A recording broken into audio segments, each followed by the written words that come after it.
ce silar tarbiyyar yaro ba in ƙari.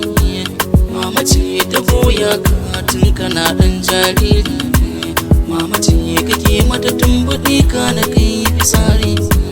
Mama ce take jure duk sannanin mai sharri. Duk akan ka ne wai mama ce za ka yi wa gari. Dan uwa ka duba duniya za ta yi mako